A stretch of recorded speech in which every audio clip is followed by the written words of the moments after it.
నమస్కారం సార్. కూర్చోండి. లేదు పర్వాలేదు, ఏదో పిలిచారని చెప్పారు. ఏం లేదు, బాంబేలో మాణిక్యం అని ఒక పాత ఫ్రెండ్ ఉండేవాడు. అతనేమో అనుకొని పిలిపించాను. ఎన్నాళ్ళుగా ఆటో తోలుతున్నారు? 4 ఏళ్ళుగా తోలుతున్నాను. ఎలా ఉంది ఈ జీవితం? ఏదో దేవుడి దేవుల బాగానే ఉంది సార్. భార్య పిల్లలు అంతా బాగున్నారా? నాకు ఇంకా పెళ్లి కాలేదు సార్. ఓ ఆల్ రైట్, ఇందులో సంతకం చేయండి.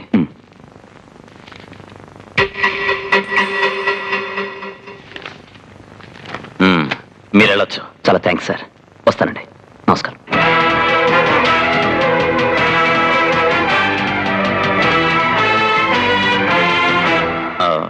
భాషా ఫైల్ తీసుకురండి. ఏ భాష సార్?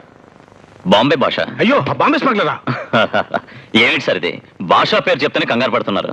అతను చాలా భయంకరమైన వ్యక్తి సార్. అతను చచ్చి 4 ఏళ్ళు అయింది. ఇప్పుడు ఎందుకు ఆ ఫైలు? ఆ ఫైల్ తీసుకురండి. సరే సార్.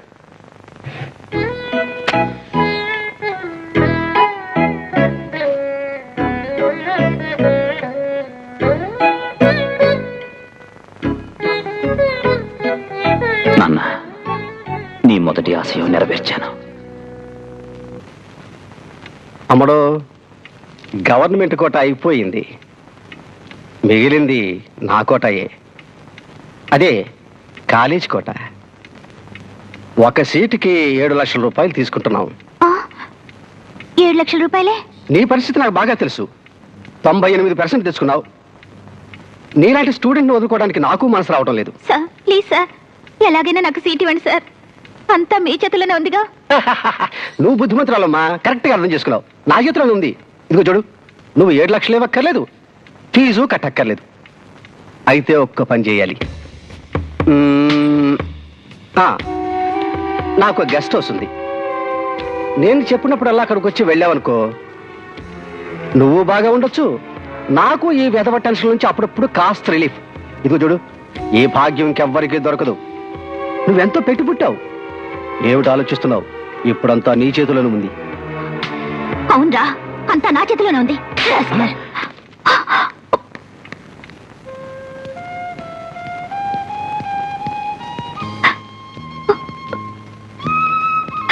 గీత,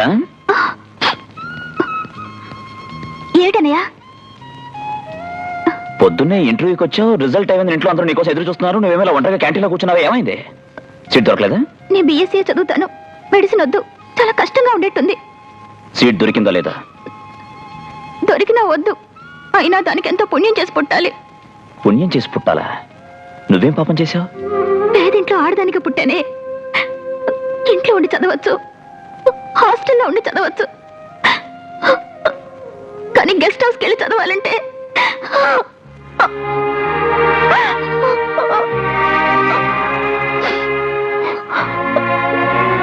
నాతో రా. నువ్వు వస్తావని నాకు బాగా తెలుసు. ఎంతమందిని చూశాను. ఏయ్, ఓ పిల్లల్ని పంపిస్తున్నాను, సీడ్ ఇచ్చి. అలాగే మర్చిపోకుండా గెస్ట్ హౌస్ అడ్రస్ కూడా ఇవ్వు. అరే, ఇతరుడు ఆటోలో వచ్చావా? డబ్బులు ఇవ్వలేదా? ఈయన మా అన్నయ్య. ఓ, గొడవకు వచ్చావా? అయ్యయ్యో, నాకు అవన్నీ తెలియండి. మీరు చేసిందేం బాలేదు. సీట్ లేదంటే సీట్ లేదని చెప్పొచ్చు. ఇంత పెద్ద సీట్లో కూర్చుని మీరు అలా మాట్లాడకూడదు. నా చెల్లెలకు సీట్ ఇప్పించండి, మర్యాదగా. మర్యాదగా ఇవ్వాలా? ఏయ్, ఇవ్వకపోతే ఏం చేస్తారా? ఏం చేస్తావు? పోలీసుల దగ్గరికి వెళ్తావా? మంత్రి దగ్గరికి వెళ్తావా? లేక గవర్నర్ దగ్గరికి వెళ్తావా? ఎవరి దగ్గరికి వెళ్తావో చెప్పరా, ఫోన్ చేసి ఇస్తాను, మాట్లాడు. నేనెక్కడికి వెళ్ళాల్సిన అవసరం లేదండి. నాకంటూ ఒక ఇది ఉంది. ఏంటి, రౌడీని అంటావా? ఏయ్, నేనే పెద్ద రౌడీని రా.